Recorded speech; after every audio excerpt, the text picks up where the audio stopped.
नमस्कार, पंजाब केसरी टीवी देख रहे हैं आप। मैं अजय शर्मा। संपूर्ण हिमाचल में सबसे पहले नजर डालते हैं हेडलाइंस पर। शिमला पहुंचे राजस्थान के मुख्यमंत्री अशोक गहलोत ने ओपीएस पर कहा, राजस्थान में लागू हुई ओपीएस, बीजेपी कर रही दुष्प्रचार, चुनाव में विरोध से बचने के लिए बनाई गई कमेटी। मंच पर भावुक हुए महेंद्र सिंह ठाकुर, निकले आंसू, बोले जयराम जैसा सीएम आज तक नहीं देखा, प्रदेश का हुआ चहुमुखी विकास। सीएम जयराम ने महेंद्र सिंह ठाकुर को बताया बिना कहे समझने वाला करीबी साथी।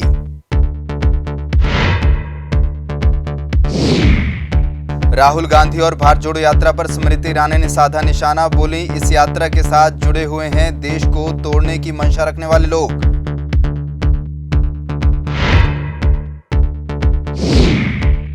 और कर्ज के मुद्दे को लेकर कांग्रेस प्रवक्ता सुप्रिया श्रीनेत ने प्रदेश सरकार को घेरा, कहा प्रदेश सरकार ने 5 साल में सिर्फ कर्ज लिया, काम कुछ नहीं किया। चुनावों में ओपीएस सबसे बड़ा मुद्दा बना हुआ है। कांग्रेस शासित राज्यों में इसे लागू कर दिया गया है, तो वहीं प्रदेश में कांग्रेस ने इसे कांग्रेस सरकार बनने पर पहली कैबिनेट मीटिंग में लागू करने की बात कही है। वहीं दूसरी तरफ बीजेपी इसे मात्र घोषणा बता रही है। इस सब के बीच आज शिमला में पत्रकारों से बातचीत के दौरान राजस्थान के सीएम अशोक गहलोत ने बीजेपी पर ओपीएस को लेकर दुष्प्रचार करने के आरोप लगाए और कहा कि हमने राजस्थान में ओपीएस लागू कर दी है। क्या कुछ कहा है उन्होंने, आप खुद ही सुनिए। सिक्योरिटी का मामला है मेन बात में जो कहना है, तो मानवीय दृष्टिकोण से मैंने कह दिया आपको। अभी हमने 238 लोगों को लाभ भी दे दिया। ये जो आपके मुख्यमंत्री झूठ बोल रहे हैं, मैंने वहाँ से मैंने ट्वीट भी किया था मेरे ख्याल से, जिसने कहा नहीं राजस्थान की सरकार ने खाली घोषणा करी, लागू नहीं किया है। आज रविशंकर प्रसाद सिंह जी मैंने सुना सुबह आए थे, उन्होंने ही बात कही है। अभी मुझे एयरपोर्ट पर किसी ने कहा, मुझे बहुत दुख होता है, झूठ बोलने की भी हद होती है। मतलब इतने केंद्रीय मंत्री रहे हुए मुख्यमंत्री हैं, आप झूठ क्यों बोलते हो? आपको भी हम विचार करेंगे, कमेटी बनाएंगे, आपकी अलग बात, हमें कोई ऑब्जेक्शन नहीं। आप कहते हो राजस्थान गवर्नमेंट ने खाली घोषणा करी है, लागू नहीं किया। मैं कहता हूँ लागू भी कर दिया, और जो लोग आते हैं, जैसे कोई विधवा औरत आ गई या जो कंपटीशन अकाउंट पे नौकरी मिल गई किसी को, इस तरह की नौकरी मिलती है, वो रिटायर जल्दी हो जाते हैं। 2004 में नौकरी लगी 1 अप्रैल के बाद में, और 18 साल रिटायरमेंट हो गए उनके। ऐसे कैसे 238 हैं जिनको मिलने लग गई पेंशन, ओल्ड एज पेंशन मिलने लग गई है। मैंने वीडियो भेजा था यहाँ हमारे पार्टी के अंदर, आपने देखा होगा वीडियो को, जिसमें एक प्रोफेसर किस प्रकार से बोल रही है। तो आप सोच सकते हो कि झूठ नहीं बोलना चाहिए। चुनाव में जीत हासिल करने के लिए इतने बड़े झूठ का आप सहारा ले रहे हो, वो अनफॉर्चुनेट है, वो कभी नहीं लेना चाहिए। मेरा मानना करो, मनन तो करो कि एक स्टेट गवर्नमेंट ने लागू की है, छत्तीसगढ़ ने लागू कर दी, पंजाब ने लागू की है, झारखंड ने लागू करी है, और आपके राज्य ने यहाँ पर 3 राज्य आपके हैं, उन्होंने जो है अभी कमेटी बनाई है, जिसमें आप हिमाचल भी है, मध्य प्रदेश और महाराष्ट्र ना, मेरे ख्याल से 3 राज्य हैं जिसने कमेटी बनाई है। उसमें आपका हिमाचल प्रदेश भी है कि वो कमेटी बनी। खाली जो विरोध हो रहा भयंकर, आसाम, केरला और हिमाचल प्रदेश ने 3 राज्यों ने बने कमेटियां बनाई, सिर्फ इसलिए कर्मचारियों के विरोध से बचने के लिए बनाई है आपने। मुख्यमंत्री जयराम ठाकुर आज मंडी के धर्मपुर विधानसभा क्षेत्र में पहुंचे और यहां पर भराड़ी में आयोजित चुनावी जनसभा को संबोधित किया। इस दौरान उन्होंने कहा कि कैबिनेट मंत्री महेंद्र सिंह ठाकुर के रूप में उन्हें एक ऐसा साथी मिला है जिसने हर कदम पर साथ दिया है। मुख्यमंत्री ने कहा कि बहुत सी बातों को महेंद्र सिंह ठाकुर बिना कहे ही समझ जाते हैं और इससे बेहतर साथी किसी को नहीं मिल सकता। वहीं इस दौरान जनसभा को संबोधित करते हुए कैबिनेट मंत्री महेंद्र सिंह ठाकुर भावुक हो गए और उनकी आंखों से आंसू बहने लगे।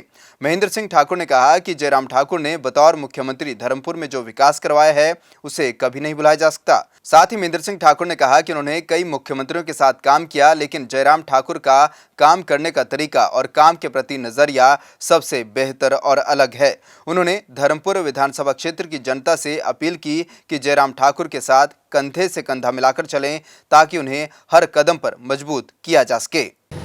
हम राजनीति में वर्षों से हैं, लेकिन राजनीति में भरोसे के साथी चाहिए होते हैं, साथ मिलकर के काम करने वाले चाहिए होते हैं,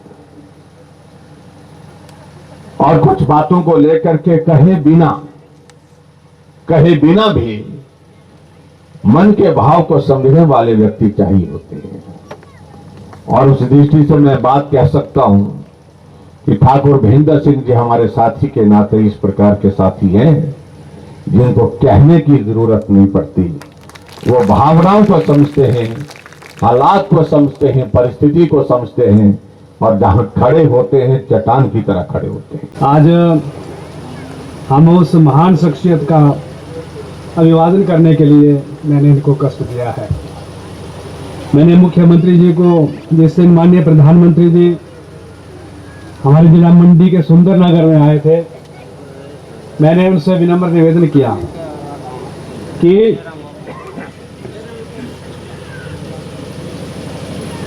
आप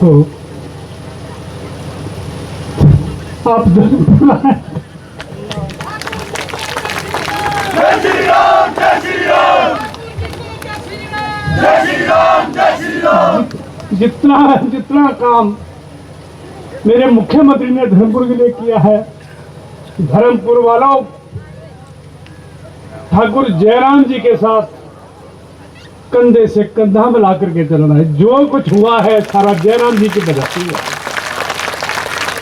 सारा जयराम जी की वजह से हुआ। मैंने तो आप सबकी वजह से लंबा सफर राजनीति का तय किया है, बहुत मुख्यमंत्रियों के साथ काम किया है, बहुत नेताओं को भी देखा है, राष्ट्रीय नेता को भी देखा है, लेकिन आज चाहे मेरा टीला का क्षेत्र है, चाहे चोलथरा का क्षेत्र है, चाहे सुरंगा का क्षेत्र है, चाहे धारों का क्षेत्र है, चाहे संधोल का क्षेत्र है, चाहे धर्मपुर का क्षेत्र है, चाहे सिजाओ का क्षेत्र है, चाहे मेरा खाड़ों का क्षेत्र है, आज अगर चहुमुखी विकास हुआ है तो चहुमुखी विकास के निर्माता मेरे भाई के सम्मान जयराम ठाकुर जी के वजह से हुआ है, जयराम ठाकुर जी की वजह से हुआ है। केंद्रीय मंत्री स्मृति ईरानी आज जिला सिरमौर के नाहन में भाजपा विजय संकल्प रैली में पहुंची और यहां पर जनसभा को संबोधित किया। अपने संबोधन में स्मृति ईरानी ने कांग्रेस पर जमकर निशाना साधा। नाहन के ऐतिहासिक चौगान मैदान में आयोजित की गई इस रैली में हजारों की संख्या में लोगों ने हिस्सा लिया। अपने संबोधन में स्मृति ईरानी ने जहां प्रदेश में एक बार फिर से भाजपा सरकार बनने का दावा किया, तो वहीं कांग्रेस नेता राहुल गांधी की भारत जोड़ो यात्रा को लेकर भी सवाल उठाए। स्मृति ईरानी ने कहा कि कांग्रेस का नेतृत्व पाप का घड़ा लेकर देश में घूम रहा है और इस यात्रा में ऐसे लोग कांग्रेस के साथ जुड़े हैं जो देश विरोधी गतिविधियों में शामिल रहते हैं। कुछ लोगों को मेरे इस वाक्य से हैरानी होगी, सोचते होंगे कि पाप का वो कौन सा घड़ा है जो आज भी कांग्रेस का नेतृत्व लेकर घूम रहा है, यात्रा निकाल रहा है। कांग्रेस पार्टी का वो नेता जो भारत को जोड़ने का वाक्य लेकर भारत भर में भ्रमण कर रहा है, उसकी असली मंशा क्या है, ये आज मैं इस पवित्र भूमि पर आपको बतलाने आई। कांग्रेस के कार्यकर्ता आपके मध्य में कभी आए तो उनसे पूछिए कि क्यों उनके नेता ऐसे लोगों के साथ घूम रहे हैं जिन्होंने कांग्रेस की यात्रा में सरेआम ये संदेश दिया कि इस पुण्य भूमि पर, हिंदुस्तान की मिट्टी पर पैर मत रखना, बीमार हो जाओगे, ये मिट्टी तुम्हारे लायक नहीं।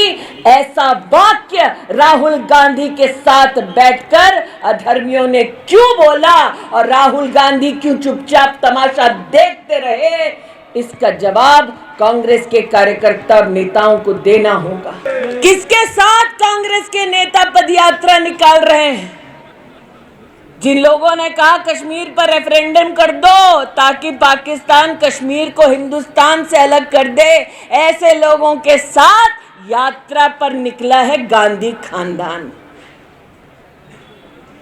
मैं कांग्रेस के नेताओं से, कार्यकर्ताओं से पूछना चाहती हूं, अरे हिंदुस्तानी तो तुम भी हो, तुम्हारा खून नहीं खौलता जब ऐसे तमाशे तुम्हारे नेता करते हैं।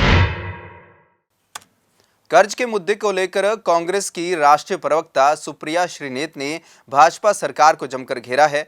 हमीरपुर में पत्रकारों से बातचीत के दौरान सुप्रिया श्रीनेत ने कहा कि भाजपा सरकार ने 5 साल के शासनकाल में सिर्फ कर्ज लिया है, काम कुछ नहीं किया है। वहीं कांग्रेस की चुनावी घोषणाओं को लेकर कांग्रेस प्रवक्ता ने कहा कि कांग्रेस ने कैलकुलेशन के बाद ही घोषणाओं को किया है। राहुल गांधी के हिमाचल में न आने को लेकर भी कांग्रेस प्रवक्ता ने जवाब दिया और कहा कि राहुल गांधी भारत जोड़ो यात्रा में लगे हैं, जो चुनाव से ज्यादा जरूरी है। पहले तो धूमल जी को भारतीय जनता पार्टी के मुख्यमंत्री से पूछना चाहिए कि जो आपने 51% कर्जा बढ़ाया पिछले 5 साल में, वो कहां गया? आपने कर्जा तो बढ़ाया, लेकिन क्या कोई कल कारखाना लगा, कोई उद्योग लगा, कोई नौकरी बनी, किसी को आपने कुछ दिया? नहीं, ऐसा कुछ नहीं किया। लेकिन हमने कैलकुलेशन किया, और मैं आपकी जानकारी के लिए बता दूं, कांग्रेस के किसी भी राज्य के घोषणा पत्र में कोई भी चीज ऐसी नहीं डाली जा सकती जो हमारी इकोनॉमिक कमेटी ने स्वीकृति ना दी हो। और हमारे इकोनॉमिक कमेटी में श्री चिदम्बरम जी जैसे, जयराम रमेश जी जैसे लोग हैं जो पूरा बजट पढ़ते हैं, नंबर्स आकलन करते हैं और उसके बाद स्वीकृति देते हैं। हमारे कई राज्य हैं जहां पर हम ऐसी चीज का वादा नहीं कर सकते, लेकिन हिमाचल में हम ये कर सकते हैं, और इसलिए हमने किया है। राहुल गांधी जी भारत जोड़ो यात्रा पर है। 3570 किलोमीटर की पदयात्रा कन्याकुमारी से कश्मीर तक की जा रही है। इस यात्रा के 3 मुख्य बिंदु हैं। भारत को जोड़ने की बात हम कर रहे हैं, और क्या जोड़ने की कोशिश कर रहे हैं वो भी मैं आपको बता देती हूं। जो युवा हैं, जो इस देश की आम जनता है, उनका हौसला टूट गया है महंगाई और बेरोजगारी से, उसको जोड़ना है। हाँ, राहुल जी हिमाचल नहीं आए, लेकिन प्रियंका जी हिमाचल में बहुत सक्रिय हैं। उन्होंने 4 रैली करी, अभी उनकी एक और रैली बाकी है। वो जनता के बीच में जाकर जनता के स्थानीय मुद्दे उठा रही हैं और इस सरकार को जवाबदेह बना रही है। मुझे लगता है ये अपने आप में एक बड़ी बात है, और राहुल जी के यहाँ ना आने से ये जनता समझती है कि जो वो कर रहे हैं, शायद वो राजनीति, चुनाव, दलगत आक्षेपों से भी बहुत बड़ा काम है। कल प्रधानमंत्री मोदी हिमाचल के दौरे पर रहेंगे और यहां पर चुनावी रैलियों को संबोधित करेंगे। पीएम मोदी हमीरपुर के सुजानपुर भी आएंगे और यहां पर रैली को संबोधित करेंगे। पीएम मोदी की इस रैली को लेकर पूर्व मुख्यमंत्री प्रेम कुमार धूमल ने कहा है कि यह सौभाग्य की बात है कि प्रधानमंत्री यहां पहुंच रहे हैं और भाजपा प्रत्याशियों की जीत के गवाह बनेंगे। साथ ही उन्होंने कहा कि प्रधानमंत्री नरेंद्र मोदी से बिन मांगे हिमाचल को सब कुछ मिला है। वहीं भाजपा के संकल्प पत्र को लेकर धूमल ने कहा कि भारतीय जनता पार्टी ने संकल्प पत्र में हर वर्ग का ख्याल रखा है। साथ ही धूमल ने प्रदेश में फिर भाजपा सरकार बनने का दावा भी किया। सौभाग्य है कि विश्व के सबसे लोकप्रिय नेता भारत के प्रधानमंत्री नरेंद्र मोदी जी कल सुजानपुर आ रहे हैं। विधानसभा का चुनाव चल रहा है। निश्चित तौर पे हमारे उम्मीदवारों को इससे बड़ी मदद मिलेगी और लोगों को सीधे मोदी जी की बात सुनने का अवसर प्राप्त होगा। कार्यकर्ता पूरे जोश के साथ तैयारियां कर रहे हैं और इस क्षेत्र के लोग इंतजार कर रहे हैं कि कब मोदी जी के सामने देखें, उनकी बात सुने। लोग आएंगे, मोदी जी का स्वागत करेंगे, उनका संदेश लेकर 12 तारीख को कमल खिलाएंगे, बीजेपी उम्मीदवारों को जिताएंगे। जारी किया, उसमें मेन जो बात है वो ये है कि महिलाओं को सशक्तिकरण देना। अगर 100 नौकरियां निकलेंगी तो 33 पोस्टें महिलाओं के लिए आरक्षित होंगी। पढ़ने वाली बच्चियों को साइकिल और जो मेरिटोरियस होंगी उनको स्कूटी दी जाएगी। हम उनको सशक्त करना चाहते हैं और कांग्रेस धोखा देकर मीठे वायदे कर रही है कि हम इतने पैसे देंगे जितने संभव ही नहीं, इनके पास है ही नहीं, बजट ही नहीं है। तो मोदी जी के सहयोग से जो धौला सिंह प्रोजेक्ट रुका था वो भी जोर से बनना शुरू हो गया है। लोगों को रोज़गार मिलेगा और बनने के बाद बहुत ज़्यादा रोज़गार और होगा। मछली पालन का, पर्यटन का, किश्तियाँ चलेंगी, वाटर स्पोर्ट्स होगी, ये सारे लाभ उसके बाद मिलने वाले हैं। वहीं कल ही पीएम मोदी कांगड़ा के शाहपुर के चंबी मैदान में रैली को संबोधित करेंगे, जिसके चलते सुरक्षा एजेंसियां अलर्ट पर हैं। सुरक्षा के मद्देनजर जिला कांगड़ा में 9 नवंबर को paragliding, drone, hot air balloon इत्यादि उड़ान पर पूर्ण प्रतिबंध लगा दिया गया है। यह प्रतिबंध 8 नवंबर शाम 5 बजे से 9 नवंबर शाम 5 बजे तक लागू रहेगा। इसे लेकर आदेश जारी कर दिए गए हैं। आदेश का उल्लंघन करने वाले व्यक्ति या संस्था पर भारतीय दंड संहिता की धारा 188 के तहत दंडात्मक कार्रवाई अमल में लाई जाएगी। एसपी कांगड़ा डॉक्टर खुशहाल शर्मा ने बताया कि सुरक्षा के दृष्टिगत पीएम के 9 नवंबर के दौरे हेतु तैयारियां पूरी कर ली गई हैं।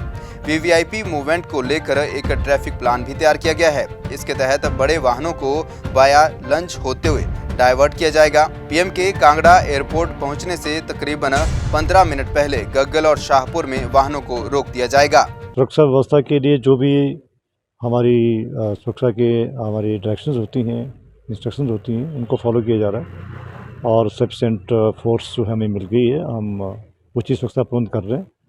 इसमें सिर्फ ये कहना चाहूँगा कि जो हमारे ऐसे विजिट में जो रैली में लोग आते हैं उनकी सूचनार्थ जो है वो समय पर पहुँचें, ताकि उनकी प्रॉपर फिस्किंग करके अंदर उनको अलाउ किया जाएगा। और रास्ते में जो है वो गाड़ियाँ सड़कों में पार्क ना करें, जो चिन्हित पार्किंग स्थल है वहीं पर पार्किंग करें। ये रहेगा। दूसरा जो है हमारा जो विषय रही है कि जहाँ बड़ी गाड़ियाँ हैं उन गाड़ियों को हम कुछ समय पहले डाइवर्ट कर देंगे। ट्रक वगैरह बसें चलती रहेगी, नॉर्मल गाड़ी चलती रहेगी।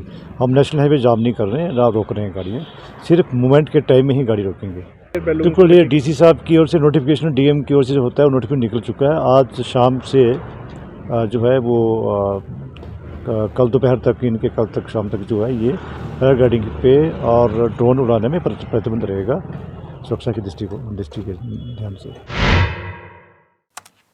जिला कुल्लू में हाल ही में कांग्रेस को छोड़ भाजपा में शामिल हुए आदित्य विक्रम सिंह ने कांग्रेस पर जमकर निशाना साधा है। पत्रकारों से बातचीत के दौरान आदित्य विक्रम सिंह ने कांग्रेस में नेतृत्व को लेकर सवाल भी उठाए हैं। आदित्य ने कहा है कि कांग्रेस एक बंटी हुई पार्टी है, इसकी न तो कोई नीति है न ही विचार। वहीं कांग्रेस प्रत्याशी खीमीराम पर भी आदित्य ने साठ-गांठ कर टिकट खरीदने के आरोप लगाए हैं। आपने देखा कि किस प्रकार से लगभग 1.5 महीना लग गया इनको टिकट के वितरण करने में, और अभी भी इनको स्पष्ट नहीं है कि अगर प्रदेश में अगर इनके विधायक पूरे हो भी जाएंगे तो आगे नेतृत्व कौन करेगा, क्योंकि कांग्रेस पार्टी एक बटी हुई पार्टी है। जहाँ तक कांग्रेस का बंजार की टिकट का सवाल है, साठगांठ हुई है, और सिर्फ बंजार की बात नहीं, ये 66 विधानसभा में जगह जगह हुआ है। और इसी वजह से देखिए ना, कांग्रेस में कोई ना तरीका है, ना कोई सिस्टम है, ना कोई रणनीति है, ना कोई विचार है। इतनी घटनाएं हुई बंजार में, कहीं आगजनी हुई, कहीं बस दुर्घटना हुई, आप उस समय कहाँ थे? अगर आपको जनता की सही मायने में चिंता थी तो आप मुद्दे उठाते। आप तो बिल्कुल 5वें साल का आपने इंतजार किया, साठगांठ करके आपने कांग्रेस का टिकट ले लिया, और आज के दिन भी आप जनता तक तो पहुँच नहीं रहे। मैं क्षमा चाहूँगा, कहीं आपने अपना बेटा भेजा, कहीं आपने पोता भेजा, क्योंकि आप तो जनता तक पहुँच नहीं पाएंगे, क्योंकि बंजार की भौगोलिक स्थिति आज भी ऐसी है कि जनता तक पहुँचने के लिए आपको चलना पड़ेगा। और मैं क्षमा चाहूँगा, मुझे नहीं लगता है कि श्री खीमीराम जी आज जनता के बीच में पहुँच भी सकते हैं। तो विकास अच्छा, और आप विधायक बनना चाहते हैं, विधायक बन भी गए, अगर आप गलती से बन भी गए तो आप काम क्या करेंगे जब आप लोगों के बीच में जा ही नहीं सकते, लोगों तक पहुंच नहीं सकते, गांव और ग्रामीण तक पहुंच नहीं सकते, तो आप लोग उनका क्या काम कर लेंगे, गांव का क्या विकास कर लेंगे। इस बुलेटिन में फिलहाल इतना ही। अजय शर्मा को दीजिए इजाजत। नमस्कार।